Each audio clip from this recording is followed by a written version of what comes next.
Maintenant, donc, nous allons passer, donc, nous allons rester un petit peu dans cette ambiance d'échange, de débat, de discussion, où on aborde un sujet qui est justement en quoi les CT sont-ils un maillon essentiel de l'innovation.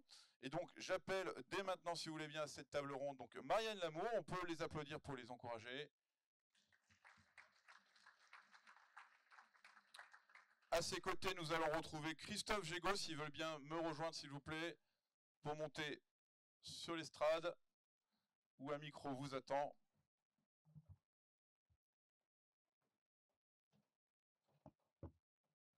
Voilà, passez plutôt. Voilà, Ludivine Romary, Cyril Menidier et Cédric Jamet, s'il vous plaît, à mes côtés, pour cette table ronde sur le rôle essentiel des CT dans l'innovation. Et on va essayer de jouer le jeu, de se poser des questions. Alors tout d'abord, je vous remercie à tous de votre participation, de votre disponibilité à cette table ronde.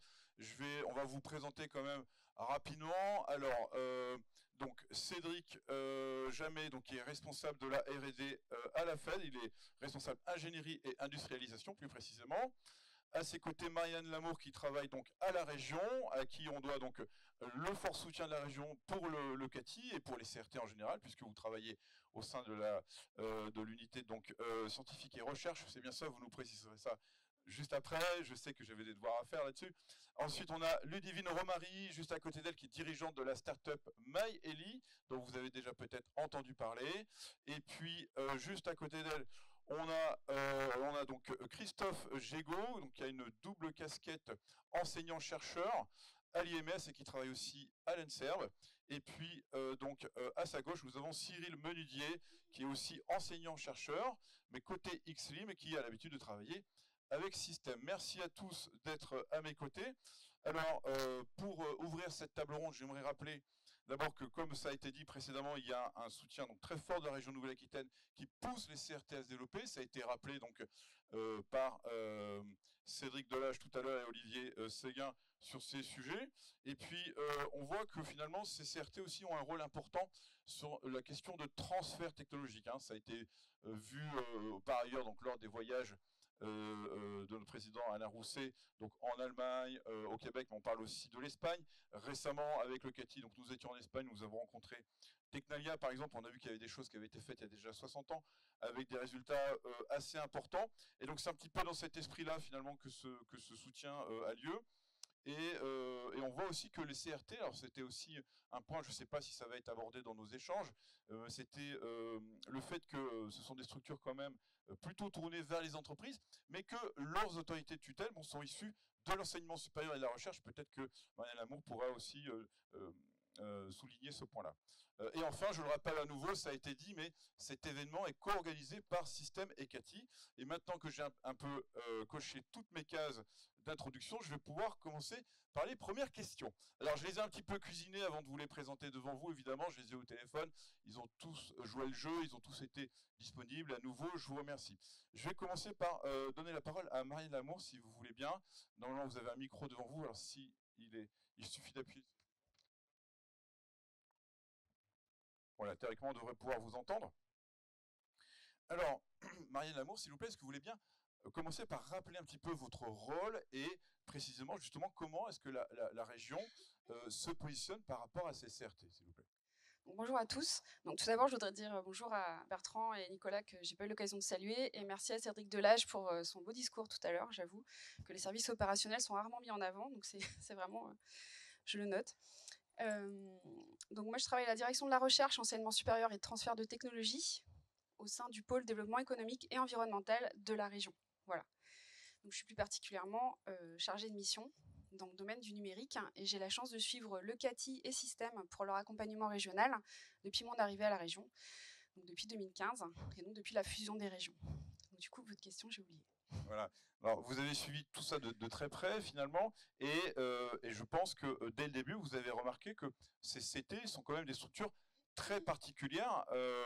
Vous m'avez aussi dit dans la préparation de cette table ronde que finalement, ces projets de type enseignement-recherche, finalement, ils vont porter davantage d'innovation et de rupture que ce qu'on peut voir ailleurs. Est-ce que vous pouvez développer ce point-là? Donc, alors déjà, le rôle des CRT, c'est effectivement d'être tourné vers les entreprises, mais enraciné dans les labos. Donc, je pense qu'il faut rappeler ce double ancrage en fait en aval et en amont de leur intervention. Tout à fait, voilà. C'est-à-dire que les CRT viennent s'inscrire comme un maillon essentiel dans une chaîne finalement qui va relier les laboratoires de recherche fondamentale et les entreprises.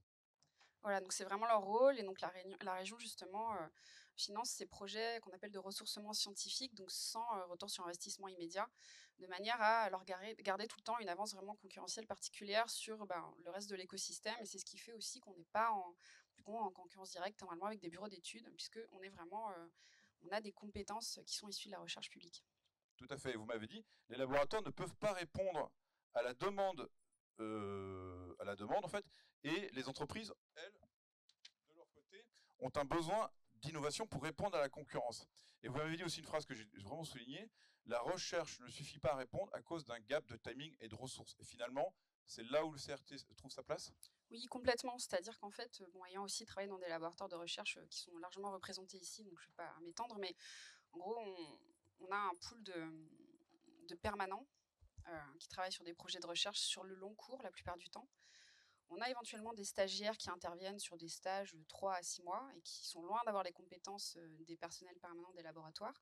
On a effectivement aussi des étudiants de master. Et on a donc les doctorants qui sont sur une mission de formation par la recherche sur une durée de 3 ans et qui sont souvent en fait à l'intervention sur des projets de R&D avec des entreprises aussi. On a bien sûr l'exemple des doctorants en CIFRE, mais on a aussi des doctorants qui peuvent intervenir ponctuellement sur des missions maintenant grâce au contrat doctoral. Cependant, effectivement, on est sur des timings qui ne correspondent pas forcément au timing des entreprises. Enfin, je pense que 3 ans, c'est un timing qui est long pour une entreprise. Et donc, le CRT se positionne un petit peu à l'interface, en fait, pour combler ce gap, effectivement, entre les besoins courts des entreprises, de projets de 6 mois, 1 an, 2 ans, et le timing long de recherche, de process de recherche, qui, effectivement, est vraiment particulier et qu'on ne cherche pas non plus à réduire ou à tronçonner ou à façonner en fonction des besoins de l'entreprise et du monde privé. Et pour les entreprises, parfois, c'est compliqué de savoir quelle porte ouvrir pour commencer à dialoguer avec la recherche et l'enseignement. C'est vrai qu'en fait,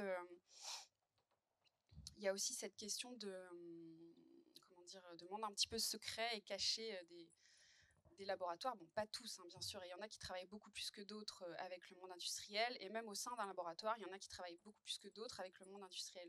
Mais ça n'empêche que ça peut être, pour des entreprises qui ne sont pas du tout en lien avec ce milieu académique, ça peut être très compliqué de trouver les compétences nécessaires.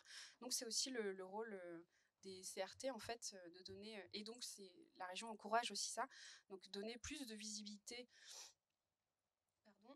donner plus de visibilité en fait aux centres techno et aux compétences des centres techno de manière à pouvoir intensifier les interactions entre les compétences qui viennent du milieu académique et le monde privé par ces centres techno. Et donc la démarche qui est en cours en ce moment au sein de la région, donc d'harmonisation, de mutualisation du fonctionnement en fait des centres techno, ou plutôt des interactions entre la région et les centres techno suite à la fusion, puisqu'en fait à la fusion en fait on s'est retrouvé avec une myriade en fait de centres technologiques qui provenaient, qui avaient des origines différentes, donc associations créées de toutes parts, cellules de valorisation, voilà, il y avait vraiment une pluralité.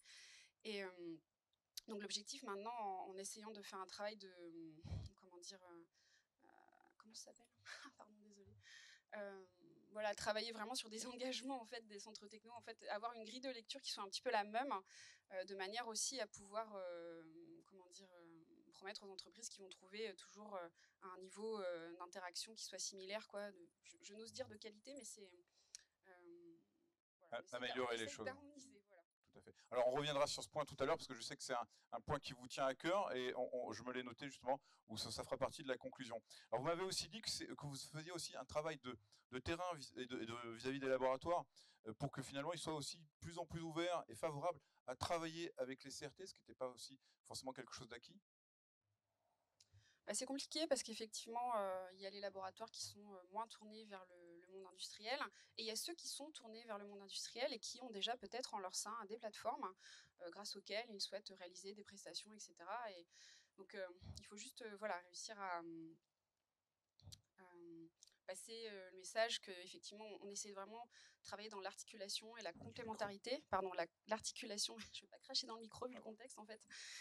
L'articulation et la complémentarité et pas la concurrence. Voilà. Donc effectivement, je ne pense absolument pas qu'un laboratoire de recherche puisse se positionner en concurrent d'un CRT, même si effectivement certains labos ont des moyens et peuvent réaliser des prestations. On est vraiment sur un mode de fonctionnement différent et un objectif et des missions qui sont différents, même si effectivement les laboratoires aussi ont une mission de valorisation.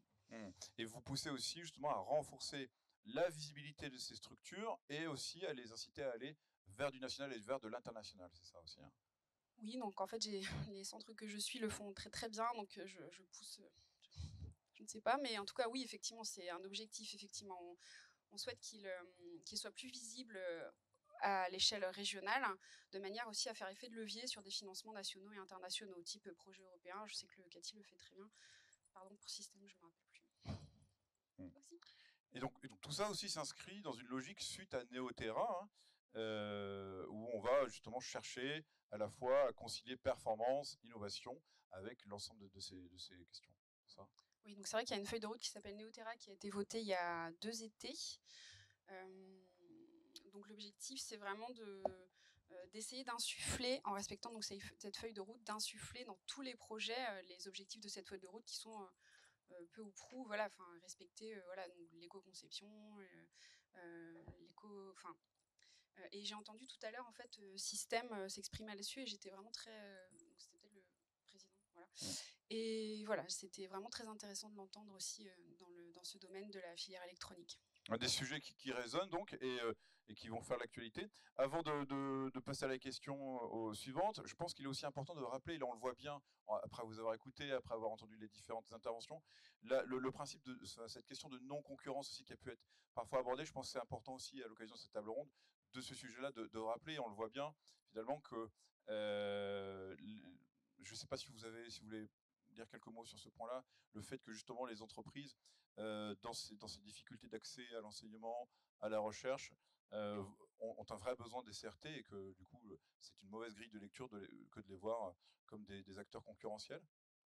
Je pense qu'il a pu être légitime de voir émerger certaines tensions parce qu'effectivement, quand on ne comprend pas bien le rôle d'un CRT, on peut se dire voilà, c'est un acteur qui se positionne sur le même marché que moi et en plus qui est subventionné. Donc c'est compliqué, hyper compliqué pour des entreprises voilà, qui doivent survivre.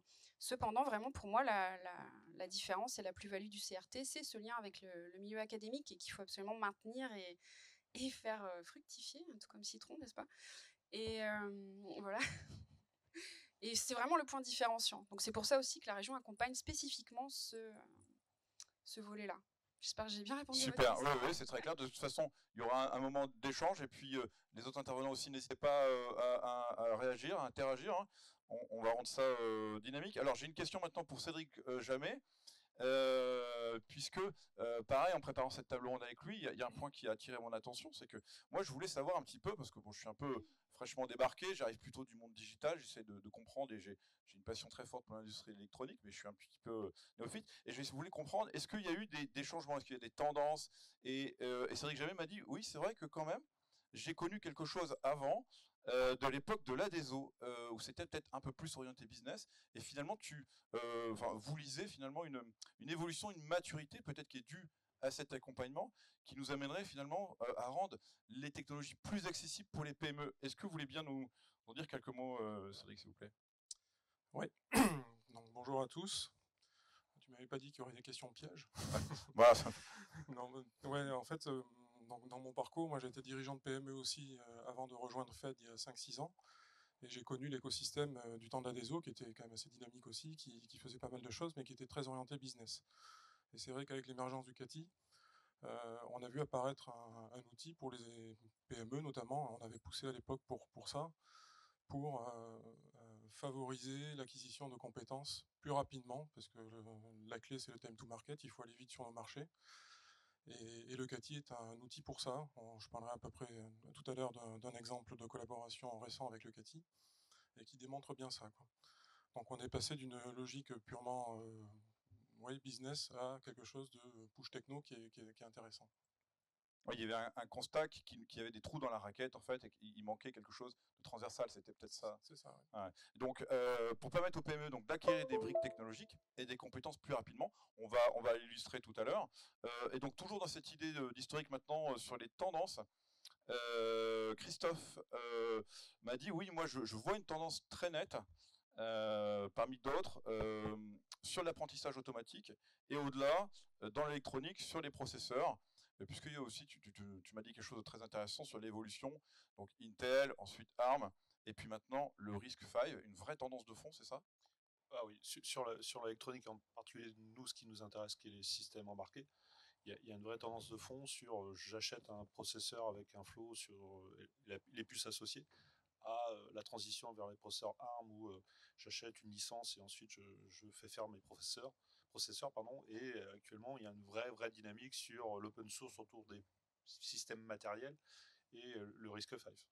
C'est une tendance de fond, c'est une tendance sur laquelle nous on travaille, une tendance sur laquelle le CATI travaille, sur une tendance sur laquelle on a beaucoup de sollicitations, c'est comment j'utilise un environnement ouvert pour pouvoir concevoir le processeur qui va adapter à mes contraintes d'utilisation, mes contraintes de consommation et à une spécialisation plutôt que prendre une structure qui est surdimensionnée par rapport à ce que j'ai besoin. Donc ça, c'est un peu le point de vue enseignant-chercheur. Qu'est-ce que ça change concrètement pour les entreprises? Eh bien, ils vont pouvoir avoir accès à des technos, à des processeurs associés à leur méthodologie de conception, pour lequel ils vont pouvoir, moi je vais utiliser le mot customiser, mais qui vont pouvoir vraiment le formater, l'organiser en fonction des contraintes, de leurs contraintes applicatives, plutôt que prendre quelque chose de complètement surdimensionné. Alors, on a beaucoup parlé de la filière électronique tout à l'heure. Est-ce que ça veut dire que ce type de nouvelles technologies, enfin le RISC-V entre autres, et avec ses promesses, est-ce que ça va amener plus de relocalisation, plus de réindustrialisation? Ou comment est-ce que vous voyez les choses? Alors, il y a le problème de la réalisation du circuit au final. Donc ça, c'est le problème de la filière des semi-conducteurs. En revanche, sur l'expertise de l'architecture associée à ces processeurs, c'est quelque chose qui peut être complètement réalisé en France. C'est complètement indépendant de la réalisation qui est derrière. Donc ça nécessite une expertise qui n'a pas besoin d'être délocalisée, quoi. Donc c'est une innovation majeure qui va toucher la filière électronique. C'est une tendance de fond. C'est une tendance de fond dans les calculateurs, d'aller de structures qui dépendent de grands fournisseurs internationaux qui sont Intel par exemple, on va le citer, à des choses qui vont être complètement adaptées à ses besoins et pour lesquelles on aura des ingénieurs dédiés à la conception et à la réalisation des processeurs, des calculateurs pour le domaine applicatif qui intéresse l'entreprise. Et donc ces architectures ouvertes, il va falloir qu'elles rencontrent aussi leur marché. Il y a déjà des solutions. Alors il y a l'environnement, il y a accès à un jeu d'instruction ouvert. Il y a aussi des sociétés qui proposent des premiers circuits. Donc il est possible aussi d'acheter directement des circuits. Il est possible, il y a toute la gamme en fait de solutions autour de cette approche de processeur. Et ensuite sur l'apprentissage automatique, parce que je préfère parler d'apprentissage que d'intelligence artificielle, parce que de mon point de vue, faire apprendre à une machine à l'aide d'une grande masse de données, je suis pas sûr que ce soit très intelligent. Donc en fait, dans ce domaine-là aussi, il y a vraiment toute une activité autour de l'embarqué. Ce qu'il faut voir, c'est que ce qui est proposé un petit peu sur le marché, c'est des solutions souvent surdimensionnées et difficiles à mettre en œuvre, alors qu'il existe des techniques pour permettre de rendre un peu plus efficace ces gros réseaux avec beaucoup de poids pour pouvoir arriver à apprendre et à être capable de faire de la prise de décision. Donc on dira apprentissage automatique embarqué, c'est ça? Ouais, système d'apprentissage. D'accord. Bon, là, je vois un enjeu majeur, en tout cas pour la filière électronique, a priori, qui se dessine. J'ai envie de redonner la parole à Marianne Lamour, puisque vous m'avez, pareil, à nouveau une citation que je trouve assez intéressante, vous m'avez dit « Une innovation, c'est le résultat de la recherche qui rencontre son marché ». Alors ça m'a beaucoup plu. Et du coup, quand j'entends Christophe nous parler du RISC-V, on voit bien que là, il y a un enjeu majeur. Et vous m'avez précisé, Marianne, alors on travaille sur les TRL justement, mais pas trop bas avec les CRT. Le but, c'est de faire cette recherche appliquée qui a été évoquée juste avant. Parce qu'il y a une problématique de moyens aussi du côté des labos. Est-ce que vous voulez compléter mes remarques? Sur l'échelle de TRL, effectivement, le labo va traditionnellement s'arrêter au proto-labo. Voilà. et l'entreprise a des difficultés à s'emparer d'un proto-labo. C'est-à-dire qu'en fait, on est... Il marche encore là? Ouais. Je crois, oui. Oui, s'il n'y a pas de voyant, c'est que ça allumé. Sinon, il y a... Non, mais c'est juste... Non, je pense que c'est bon. Donc effectivement, les CRT sont aussi là pour travailler en fait cette adéquation entre le proto-labo et un besoin industriel et faire passer à l'échelle. Donc tout d'abord, voilà, éventuellement faire passer un proto en environnement donc industriel et ensuite éventuellement faire passer à l'échelle. Donc une montée en TRL. Donc voilà, je pense qu'on s'arrête vers du 3-4 au niveau du labo. Voilà, j'ai dit 4 pour le proto-labo éventuellement. Et donc derrière, effectivement, le centre techno, traditionnellement, s'empare des TRL de 5 à 7. Voilà. Si ça répond à votre question. Oui, complètement. Ouais. Donc on voit bien que pour les entreprises, c'est compliqué, qu'il y a un besoin. Finalement, discuter directement avec un laboratoire, ça va peut-être permettre de flécher un sujet, mais que du coup, il va falloir attendre, ou en tout cas, l'entreprise ne pourra pas peut-être intervenir sur une TRL 3 ou 4, c'est ça, c'est des cas de figure qui ne se présentent pas? C'est assez difficile de... Nous, l'objectif à travers les travaux, c'est quand même également de la formation, c'est de la recherche, mais également de la formation. Donc, ce qu'on peut valoriser à travers un doctorat, ça va être les contributions, les innovations. Le développement matériel associé est très difficile à valoriser. Donc, c'est pour ça qu'on est plutôt sur des preuves de concept, et ces preuves de concept ont pour finalité de démontrer les contributions qui ont été obtenues dans le cadre des travaux. Donc, on s'arrête à ce niveau-là. Donc, on a besoin d'interlocuteurs pour passer les étapes suivantes et aller de la preuve de concept à la mise en œuvre véritable et au fait d'intéresser des industriels par rapport à des marchés particuliers qui peuvent convenir ou être adaptés à des contributions scientifiques qu'on aurait pu avoir. Voilà, donc les entreprises ont des besoins de prototypage très forts, et donc elles s'adressent au CRT pour y répondre. Et donc je vais donner la parole à Ludivine Romary. Ludivine, est-ce que vous voulez bien nous raconter votre histoire? Ludivine a une très belle histoire à raconter. Oui. Belle transition. Voilà. Oui, donc enchantée, Ludivine, la fondatrice de Mayeli. Donc on a fait un petit bijou connecté rempli de petits composants. Qui est à son poignet. Qui est à mon poignet, que vous pourrez voir après. Et donc la petite histoire, c'est que moi, 26 ans et en marketing, j'y connaissais absolument rien en tech. Et puis je voulais absolument lancer ce fameux bijou connecté pour réduire l'insécurité au quotidien et de permettre... Mon idée de départ était d'insérer un système de clic, donc qui fasse clic et qui puisse rassurer ses proches qu'on était bien rentré à la maison, mais qui puisse aussi alerter quand on était dans le besoin, donc sur une insécurité un petit peu globale, harcèlement de rue, violence conjugale, risque de chute, travailleurs isolés, etc. etc. Et puis, l'histoire a commencé donc, quand j'ai intégré l'incubateur Bordeaux Techno-Est, parce que c'est là où je suis allée chercher les compétences que je n'avais pas, justement, il y a tout juste un an et un mois. Et on nous a mis en contact avec le CATI. Et ça a été le début d'une super histoire pour la suite de Mayeli, parce qu'effectivement, grâce au CATI, et ensuite on a connu Système par la suite, on a pu en fait prototyper notre puce électronique qui était à l'intérieur, et les contraintes au début étaient assez fortes, qui finalement aujourd'hui je les trouve beaucoup moins fortes. C'est que dans ces petits composants électroniques avec du métal, ça fait pas forcément bon ménage. Et donc on a travaillé pendant 6-7 mois, je crois, qui au final est un temps très court. On a mis un petit peu le turbo justement pour le time to market, parce que voilà, l'insécurité est omniprésente, l'insécurité pendant Covid, après Covid, etc. etc. Et le CATI a pu nous apporter ces compétences qu'on n'avait pas. Donc j'insiste sur ma casquette de marketeuse, parce que voilà, j'avais un cahier des charges où il y avait marqué cahier des charges, petit 1, petit 2, petit 3. Et puis le CATI l'a largement rempli, et grâce aussi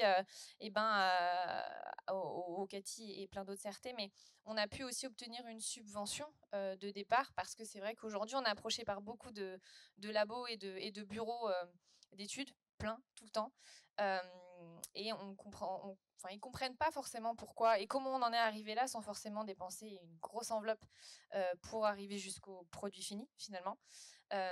Et puis, donc grâce aussi à ce statut du CRT, on a pu obtenir une aide de la région, donc une aide d'une prestation tremplin innovation qu'on n'aurait pas forcément pu avoir sur un bureau d'études, et on n'aurait pas été sur les mêmes montants non plus.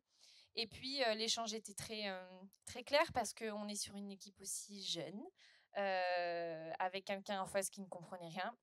Donc la partie un petit peu universitaire, c'était ça aussi que je recherchais. C'était voilà, des calls et des échanges de mails à n'en plus finir, mais qui m'expliquent vraiment dans les détails où est-ce qu'on va, parce que moi, voilà, je le redis, mais j'y connaissais vraiment rien.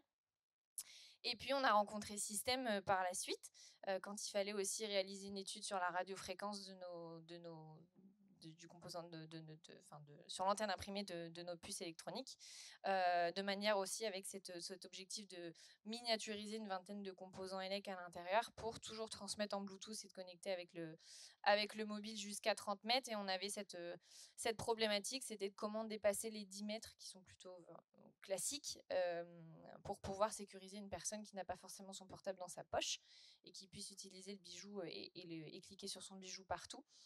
Donc c'est là aussi on a pu travailler avec Système, et on continue à travailler avec Système sur la partie laboratoire et certification des puces, CE, FCC, ROS, etc.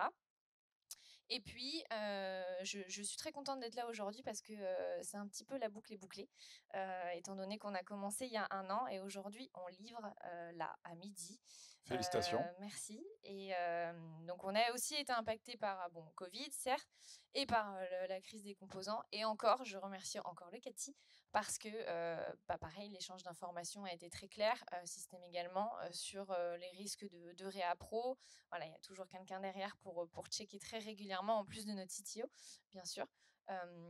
Et puis, donc, on n'a pas trop été impacté malgré la dispo des puces NRF sur le marché, mais l'année prochaine peut-être un peu plus. Mais en tout cas, ça a été un beau transfert entre Mayeli et une toute petite start-up qui se lançait.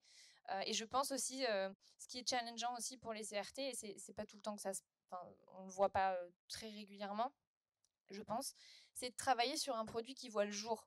C'est-à-dire qu'ok, on est transfert de compétences, surtout dans une start-up qui n'y connaît rien, mais c'est de lancer un proto qui finalement passe de l'étape du preuve de concept, on en a fait peut-être 4 ou 5, je crois, des prototypes, à un proto qui est lancé sur le marché aujourd'hui. Donc je pense que c'est challengeant du côté de l'entreprise et du côté du CRT.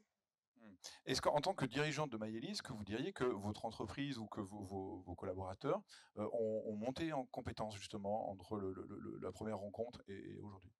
Ah bah oui, oui, oui. Oui, oui, parce que sinon, je ne pourrais pas tenir des discours tech avec les labos, enfin tech, c'est un grand mot, mais avec les labos et les bureaux d'études qui nous contactent. Et on va aussi au CES de Las Vegas au mois de janvier et on a reçu le World Innovation CES 2022. Et pareil, on est énormément approché par toute la filière électronique et ingénierie, etc., enfin technologique de manière très générale. Et bien entendu, si on n'avait pas fait toutes ces étapes, bon bah déjà on n'en serait pas là et on livrerait pas aujourd'hui. Et puis on a eu, grâce aussi, je pense aussi, c'est la mise en avant de CATI Système parce qu'on a travaillé avec eux. Mais c'est aussi à nous start-up ou entreprises, de les mettre en avant, parce que finalement, si moi je n'étais pas passée par mon incubateur qui nous a accompagnés et fait la mise en relation avec le CATI, je n'aurais absolument jamais connu le CATI. Donc peut-être qu'il y a aussi un petit travail de la région de visibilité aussi abordée avec Marianne Lamour tout à l'heure. voilà. Tout à fait, ouais. Et le côté ensuite start-up de la région a fait le relais après. Mais oui, bien entendu que le transfert de compétences, il a été fait et fait fois 1000. Merci Ludivine pour ce témoignage. Un autre témoignage sur un autre type de projet avec Cédric Jamet. À nouveau une montée en compétences, cette fois-ci sur une question d'intégrité de signal. Alors là, on va peut-être être un petit peu plus pointu. Cédric, est-ce que vous voulez un petit peu nous rappeler justement le contexte de ce sujet? Il y avait des questions d'outils de simulation numérique d'intégrité de signal pour des circuits rapides. 2 axes de travail, j'ai noté ça. Et puis quand même un sentiment que c'était un sujet difficile, long, mais qu'il y a eu des choses qui ont été franchies et surtout, pareil, une clarté plus précise justement sur ce sujet éminemment complexe. Oui, donc la dernière expérience qu'on a eue avec le CATI, donc il faut d'abord que je vous explique un petit peu le positionnement de FED et sa stratégie de développement au niveau bureau d'études. Donc FED est un fabricant de cartes électroniques et de produits assemblés. Et il y a 5 ans, quand j'ai rejoint la FED, c'était pour développer un bureau d'études un peu particulier puisqu'il est à la jonction entre la conception et l'industrialisation. Donc c'est ce double ADN qu'on recherche. Et dans ce cadre-là, on a une montée en compétences régulière de nos équipes de conception sur des sujets, des thématiques qui sont toujours proches de l'Indus. Donc on a plusieurs thématiques qui tournent autour de cette industrialisation. Il y a le PCB, je partage l'avis de notre confrère que le PCB est un des éléments clés pour les EMS. Il y a le test, et il y a tout un tas de thématiques comme ça qu'on développe, toujours proche de l'industrialisation. Dans le cadre de la montée en compétence sur la partie PCB, on est confronté de plus en plus à des cartes extrêmement complexes, avec des phénomènes qui dépassent souvent la simple électronique. On est sur de la physique, et donc on a besoin d'avoir des modèles de plus en plus précis du comportement de nos PCB. Donc il y a deux thématiques que l'on développe en ce moment, qui sont la thermique et qui sont l'intégrité de signaux, puisqu'on attaque également des cartes en chef, en RF. Dans ce cadre-là, on a été sollicité par un client pour développer un PCB un peu particulier avec des fréquences très élevées. Et donc, on a eu besoin de simuler nos PCB. Et c'est une compétence qu'on souhaite intégrer en interne, mais c'est des investissements lourds. Et avant de faire ces investissements lourds, il faut qu'on valide le modèle et que notre positionnement est bon. Donc, on s'est appuyé sur le CATI qui disposait de cette compétence et des outils et des compétences humaines. Et on a travaillé ce projet ensemble, en toute transparence avec notre client. Et on a souffert ensemble, parce que ça a été un peu long et complexe. On a découvert des choses. Ceux qui créent et ceux qui souffrent. Hein. Exactement. Et donc, on a abouti au final à ce prototype, à cette maquette, en faisant coller le modèle de simulation à la réalité. On a encore trouvé des choses, j'ai encore eu le client hier, on est encore en train de progresser sur des points de détail. Mais ça a été un vrai succès, et surtout, ça amorce un transfert de compétences vers FED, et ça valide notre positionnement sur le marché. Donc voilà, donc c'est plutôt très positif. Et je remercie les équipes du CATI qui sont accrochées jusqu'au bout, parce que ça n'a pas été simple. Oui, c'est ça. Et donc là, on voit que les gains, enfin que j'ai essayé de lister en tout cas, c'est qu'il y avait un enjeu stratégique majeur sur la question de la roadmap. Est-ce qu'elle était bien fondée finalement? C'était ça. C'était ça, oui. C'était une validation des outils de simulation de ce type-là. On ne parle pas de quelques centaines d'euros, c'est plusieurs dizaines, voire centaines de milliers d'euros pour des industriels. Donc ce n'est pas des investissements faciles à faire, et il faut d'abord valider ce positionnement. Avec une question précieuse du point de vue de l'entreprise, c'est faut-il investir sur ce sujet aussi? C'est ça. Voilà. Donc on voit tout à fait l'enjeu. Merci Cédric. Cyril Menudier, j'aimerais vous entendre si vous voulez bien. Merci déjà d'être parmi nous et de participer à cette table ronde. Alors vous travaillez régulièrement avec Système et puis au sein d'Xlim. Plusieurs projets collaboratifs très intéressants aussi. Un ANR Astrid avec la DGA. On a parlé de d'antenne à balayage électronique. Et puis, alors c'est les mots-clés, je ne sais pas si ça va parler à grand monde, mais il y avait un projet nommé Café et un projet nommé Atoll. Alors le café, on a vu un petit peu tout à l'heure, mais j'imagine que celui-ci, c'est un autre. Et Atoll, ça donne envie de partir en voyage aussi, mais pour le coup, on va plutôt décoller, puisque c'est avec Ariane Group, je crois, c'est ça? C'est ça, donc bonjour à tous. Donc effectivement, le partenariat qu'on a aujourd'hui, nous, avec le CRT Système, on va dire, c'est basé sur une relation de confiance qu'on a depuis plusieurs années. Et en fait, on travaille très régulièrement ensemble sur des projets où on va essayer de couvrir la chaîne de valeur, on va dire, entre l'amont jusqu'à l'industriel. Où en fait, aujourd'hui, on a des besoins, où en fait, nous, on a des industriels qui viennent nous voir sur souvent des choses très appliquées, où ils veulent aller assez vite quand même, alors assez vite on va dire moyennant une veille technologique, mais ils voudraient avoir un produit relativement basé sur des technologies complexes qui soit abouti au bout de quelques années, meutable sur le marché, mais pour ça il faut qu'ils aient besoin de montrer des choses aussi à leurs financeurs de leur côté, et il faut un démonstrateur qui soit un peu vitrine technologique. Donc nous, quand on vient se positionner sur des appels à projets comme ça pour participer avec des industriels, en général, on va essayer de le faire le plus possible avec le CRT, parce que nous, on va se positionner sur tout ce qui va être assez amont, hein. On l'a dit tout à l'heure, on va s'arrêter à la preuve de concept, on va aller à une TRL de 3 en général, voire 4 si c'est des choses qui sont un peu héritées de travaux antérieurs. Mais en fait, là où on a besoin du CRT, c'est pour franchir l'étape, on va dire jusqu'à un TRL de 5 ou 6, pour aller convaincre l'industriel de la faisabilité technologique et de la garantie de ce que peut faire l'objet qui a été créé. Et en fait, c'est très important pour nous dans le sens où, dans nos activités de recherche, Donc ça a été évoqué tout à l'heure, on est souvent nous sur des systèmes RF. Donc en fait on va couvrir plein de blocs de la chaîne hardware au niveau RF, donc c'est très multidisciplinaire. Et en fait, on va avoir besoin de systèmes qui vont nous accompagner sur ces tâches-là, parce qu'eux aussi vont couvrir ces aspects pluridisciplinaires sur les chaînes de systèmes RF. Et en fait, notamment sur tout ce qui est des objets complexes, on va dire, si on parle des projets qu'on a évoqués, Café, Atoll, etc., notamment avec Ariane Group, ça va concerner des antennes à pointage électronique. Donc ça fait intervenir plusieurs compétences, plusieurs métiers, mais à une étape, il faut de l'intégration. Il faut être capable de montrer qu'on est capable de connecter les technologies ensemble. Et ça, nous, c'est pas directement notre cœur de métier en termes de laboratoire. On va pas savoir pouvoir le valoriser facilement. Mais par contre, le CRT, lui, va pouvoir nous accompagner là-dessus et il va pouvoir valoriser des choses qu'on a fait dans le laboratoire.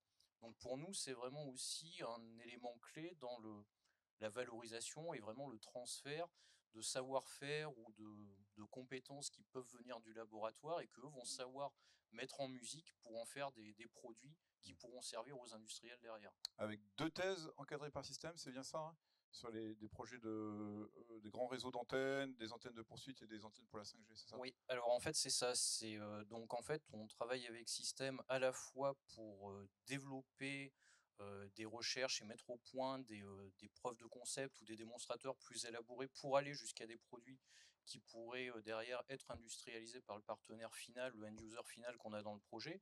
Mais en fait, Système va aussi nous accompagner sur tout le volet formation. Alors je veux dire formation au sens large, parce qu'en fait, ça a été évoqué tout à l'heure, on va dire le déficit d'attractivité de nos métiers dans le secteur de l'électronique, notamment quand on parle d'électronique analogique. C'est un côté un peu austère ou un peu démodé auprès des jeunes qui sont dans les collèges ou dans les lycées. Et en fait, c'est là où il y a des gros problèmes de recrutement aujourd'hui sur des niveaux, que ce soit du niveau technicien jusqu'au niveau ingénierie. Et en fait, Système, dans ce cadre-là, en fait, ils vont avoir un rôle clé aussi dans les formations et les centres de transfert en général, parce qu'en fait, vous aidez et vous participez à la formation des gens, que ce soit les apprentis que vous pouvez prendre dans les formations qui sont liées à nos universités, et aussi dans le cadre des thèses qui vont vous servir aussi d'une certaine façon à faire du ressourcement pour vous derrière, mais qui vont aussi nous permettre à nous d'avoir du manpower effectif pour pouvoir développer des travaux de recherche en collaboration avec le CRT. Alors vous parlez de formation, d'attractivité, ça me donne une transition rêvée pour vous faire parler de Citron, puisque c'est aussi un sujet que vous avez regardé de près, puisque c'est quelque chose, en particulier les kits Citron Six Lopan, pour de l'enseignement.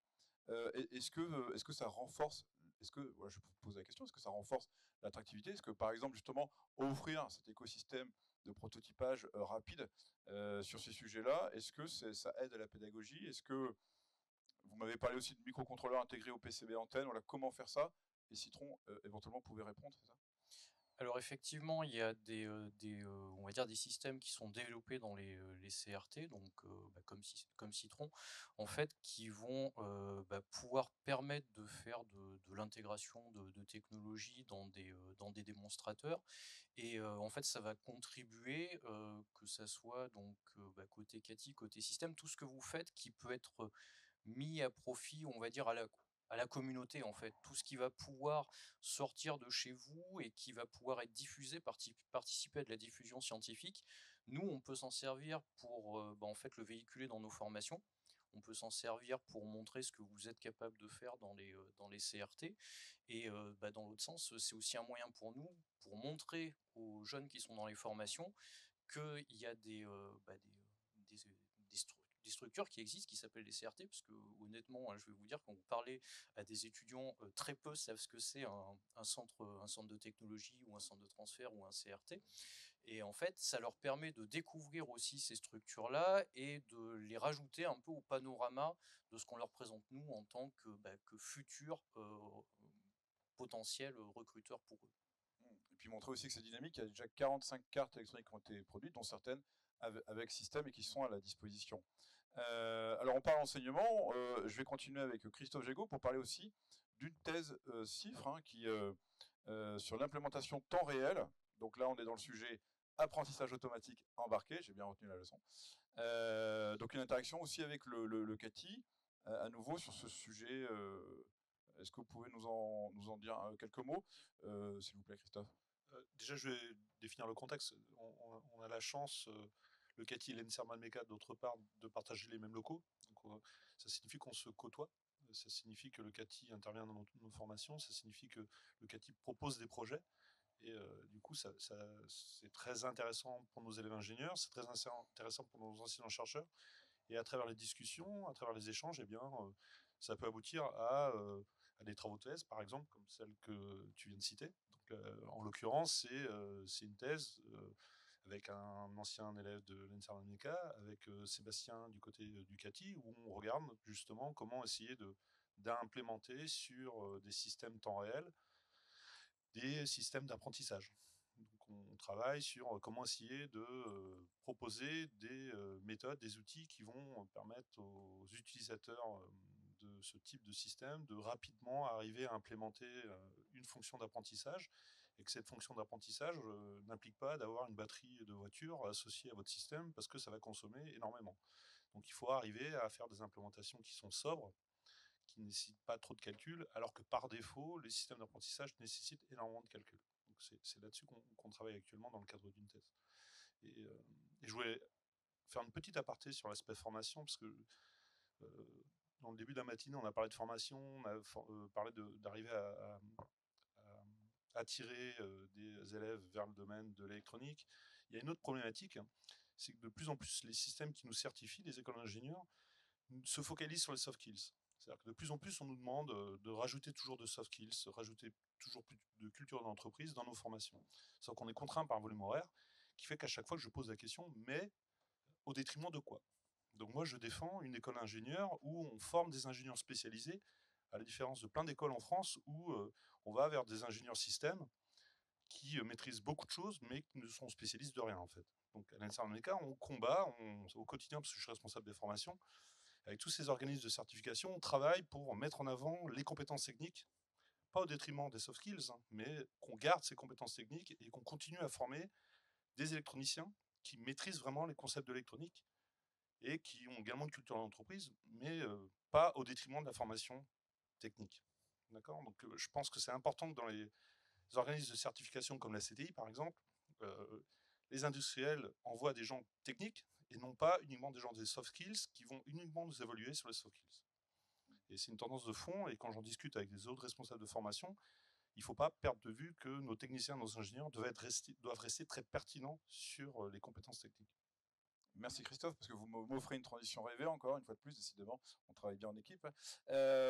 Sur la question des freins à l'innovation, puisque Cyril me disait, c'est d'abord un problème aussi de culture du changement, il y a une part de risque aussi qui est embarquée par toute innovation, et que c'est quelque chose aussi qu'il faut parfois travailler. Comment est-ce que vous abordez cette question? Alors, il y a plusieurs. Alors, il y a la question de la visibilité, mais il y a la question aussi maintenant de la formation, où il faut placer le curseur au bon endroit. Dans vos relations avec les entreprises, est-ce que vous observez des CRT? Comment est-ce que vous qualifieriez justement ce sujet? Est-ce que justement les CRT ont une action précise sur ces freins à l'innovation? Alors, j'aurais tendance à dire oui en rebondissant un peu sur ce qui a été dit tout à l'heure par rapport notamment au calendrier et aux échéances. En fait, aujourd'hui, sur un besoin industriel, lorsqu'on va voir une expression du besoin, derrière, pour répondre, en fait, nous, dans la façon dont on travaille en général avec les CRT, on va tout de suite raisonner en termes d'échéancier. Est-ce que c'est un besoin court terme? Est-ce que c'est un besoin long terme?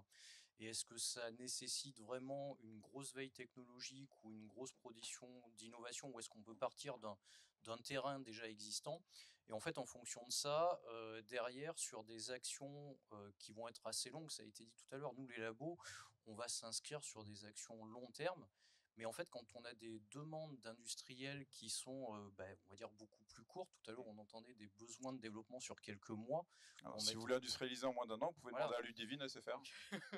Donc voilà, donc nous on sait pas faire, hein, typiquement dans les labos, c'est pas notre métier.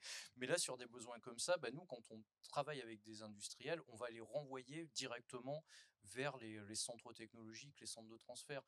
En fait, c'est une relation confiance en fait qui est établie entre je pense, les différents acteurs. Et en fait, on se réoriente entre nous en fonction des besoins et des échéances. Et aujourd'hui, c'est quelque chose qui fonctionne bien.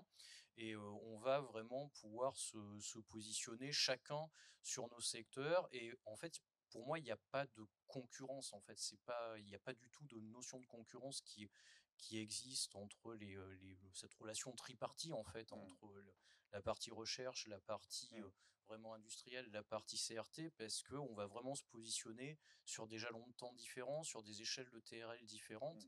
Et il n'y a pas de...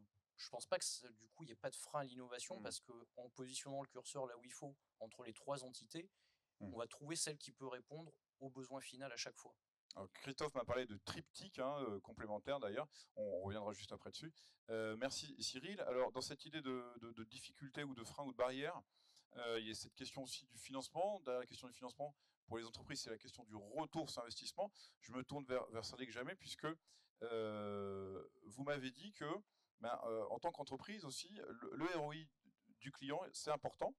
Il y avait cette idée aussi sur votre sujet de jumeaux numériques qui a été envisagée, enfin en tout cas, vous allez me préciser ça, avec l'idée justement d'un prototype virtuel et d'un jumeau numérique du produit sous 2 ans. Donc on voit qu'on s'inscrit déjà dans une temporalité. J'imagine que c'est aussi quelque chose qui est construit compte tenu peut-être des demandes ou des attentes du marché ou des clients, et qu'il y a aussi cette question de ROI. Comment est-ce que vous pouvez m'éclairer un petit peu justement sur ces sujets? La démarche qu'on a en entreprise, c'est en fait, nos clients ont besoin d'aller vite pour mettre leurs produits sur le marché. Il y a des cycles, il y a du maquettage, du prototypage, des premiers de série, des séries, tout ça, ça prend du temps. Et il y a des choses qu'on peut dérisquer en amont en modélisant numériquement tous les produits. Donc on a investi dans des CAO, mécaniques, électroniques, filaires. Là, on parlait de simulation tout à l'heure, c'est toujours dans cette logique de jumeaux numériques. Et l'idée, c'est de gagner du temps sur la mise sur le marché en compressant les phases de prototypage et de maquettage. Donc évidemment, le ROI, il est immédiat, c'est quand on arrivera à faire ça. Alors, ça ne remplacera pas tout, on a toujours besoin de se confronter au monde physique. Mais quand on arrivera à faire ça, on gagnera du temps sur les cycles de conception. Et, voilà. Oui. Donc le ROI, retour sur investissement, donc là on est vraiment dans le nerf de la guerre, on est dans le monde réel des entreprises. Et pour autant, donc cette fois-ci, Christophe, voilà, j'aimerais revenir à cette idée de triptyque. J'ai trouvé ça très intéressant.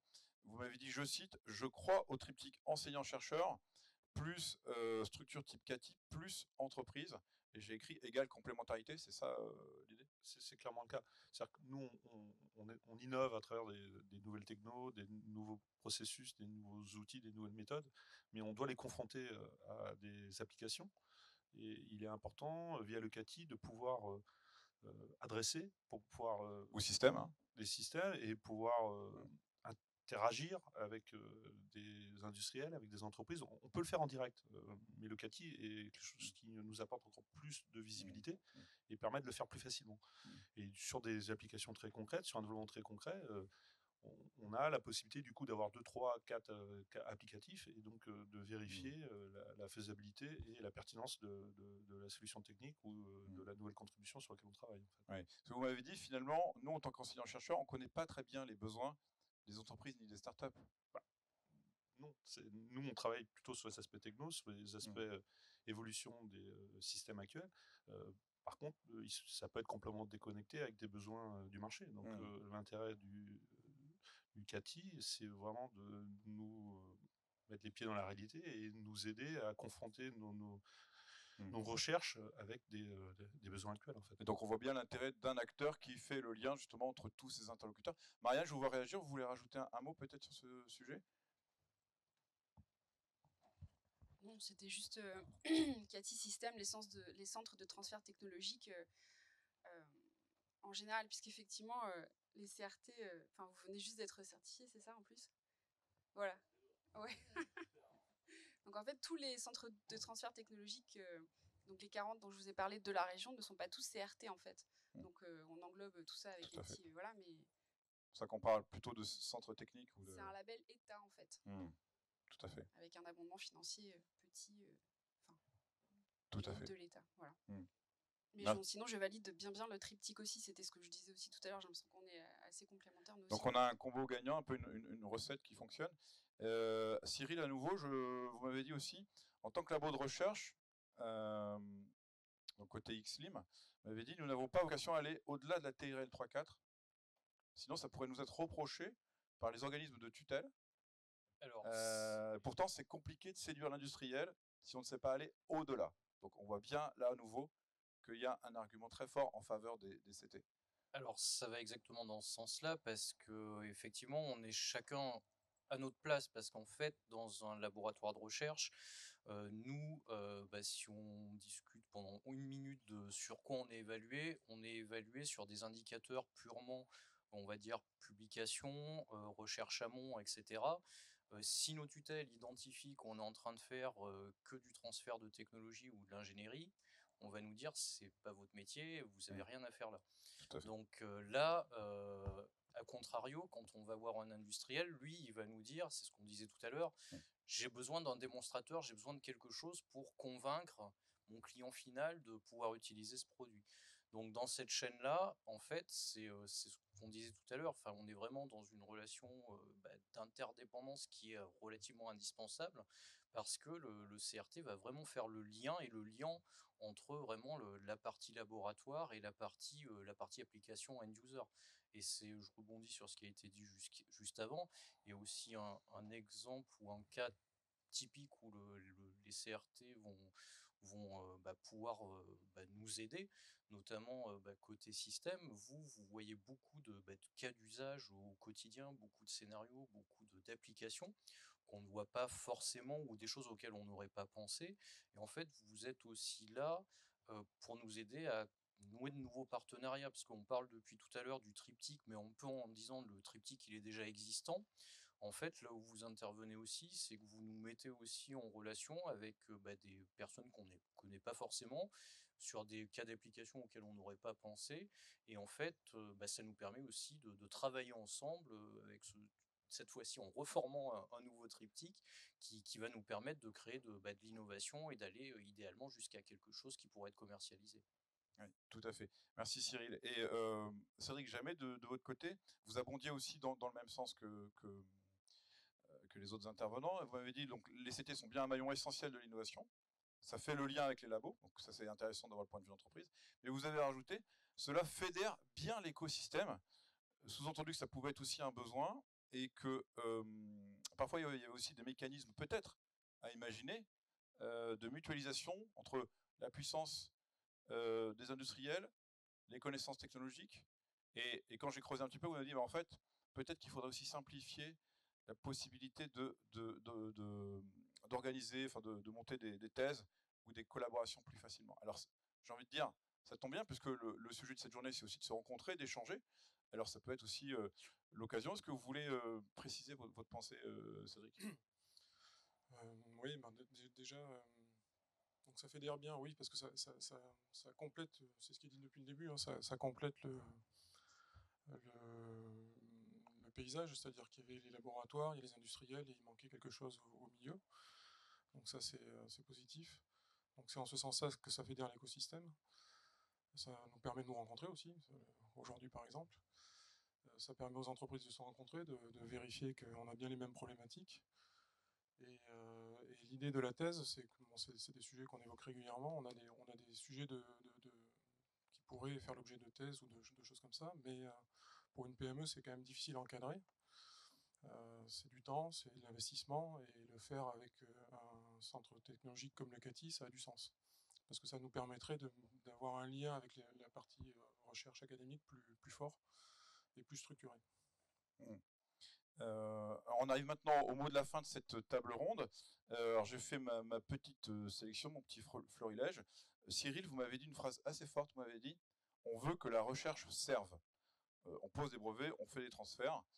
Est-ce que c'est ça votre mot de la fin? Oui, en fait, on peut dire ça, parce que pour moi, ça justifie complètement le positionnement des CRT. Parce qu'en fait, sur des domaines de recherche comme ceux dans lesquels on est, alors pas pour tous les laboratoires, mais en tout cas dans les domaines de recherche qu'on a à XLIM, qui sont souvent des domaines de recherche appliquée, en fait, on trouve toujours un peu frustrant d'avoir une idée qui va pas au bout ou qui reste dans un placard ou qui, voilà, qui ne va pas être valorisée directement.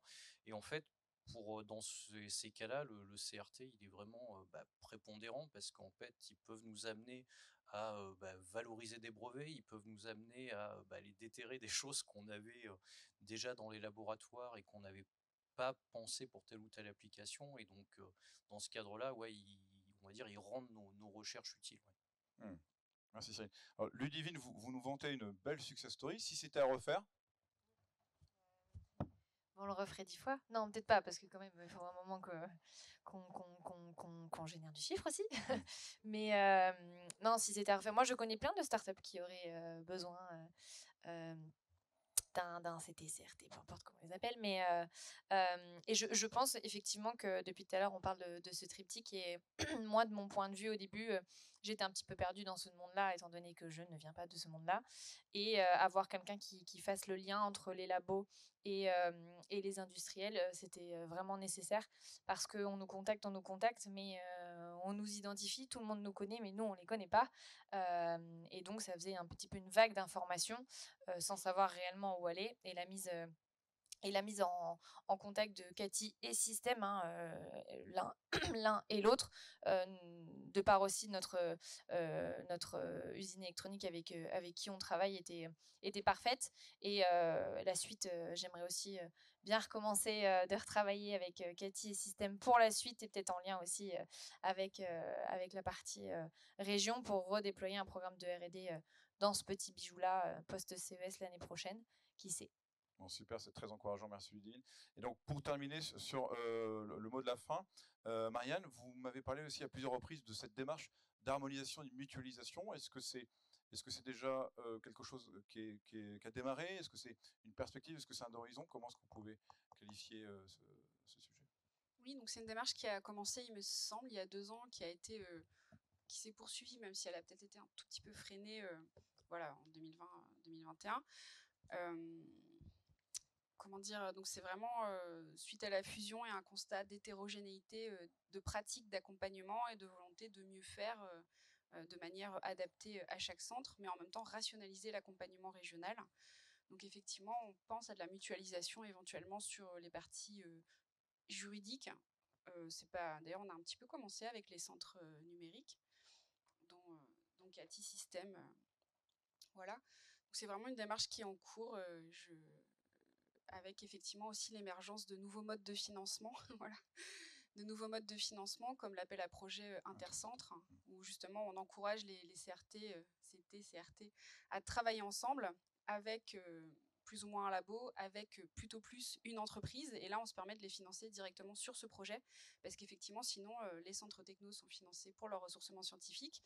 Et les entreprises, pour rebondir sur ce que disait Ludivine, je ne l'ai pas dit, mais les entreprises sont aussi financées sur leur programme de R&D collaboratif avec les centres techno et les laboratoires. Ça, c'est quelque chose dont on n'a pas parlé du tout, mais qui peut intéresser aussi. Tout à fait. Voilà. Donc il y a ce nouvel appel à projet inter-CT qui existe depuis 2021. Super. Merci Marianne. Est-ce qu'il y a une question pour nos intervenants? Ah, il y a une question là-bas. Est-ce qu'on peut lui apporter un micro? C'est moi. Hop, vous voyez, le micro se déplace jusqu'à vous avec l'animateur. Est-ce que vous pouvez vous présenter avant de poser votre question, s'il vous plaît? Bonjour, est-ce que ça marche? Oui.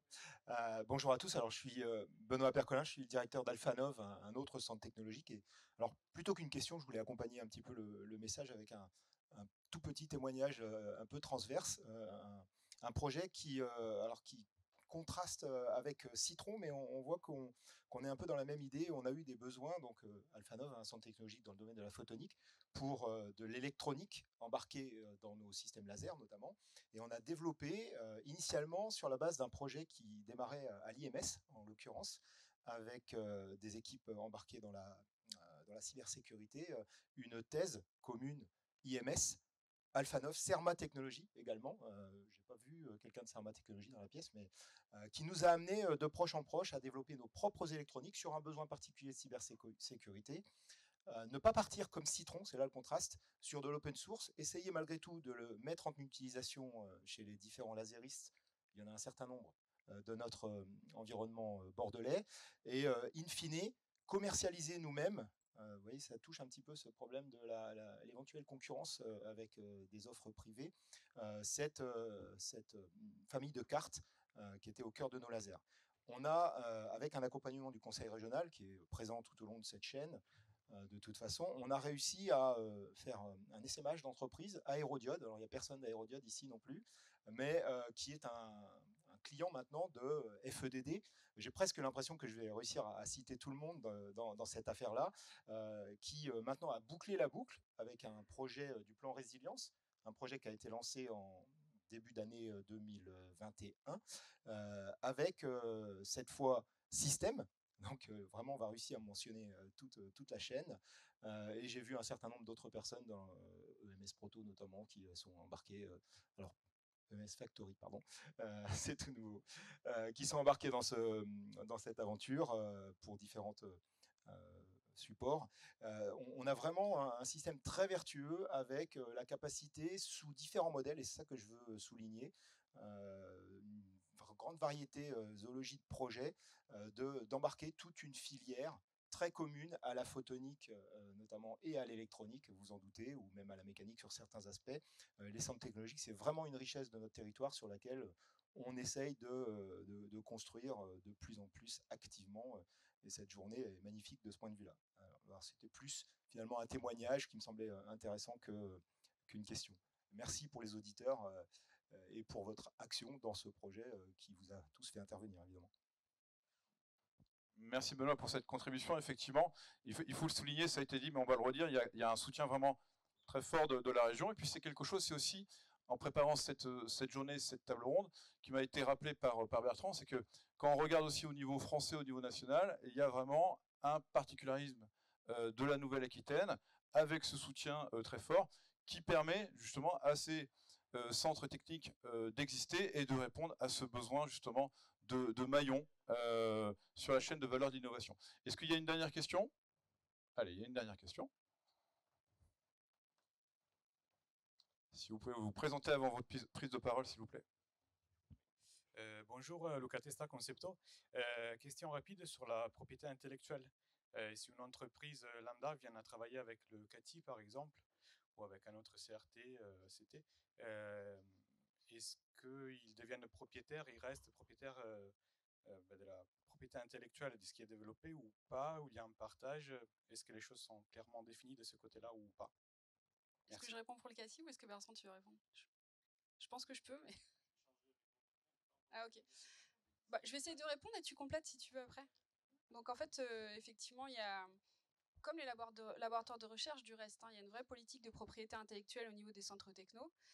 Donc selon effectivement la typologie de projet, prestations ou collaboration, on va être sur une répartition de la propriété intellectuelle différente. Donc là, vous parlez de collaboration.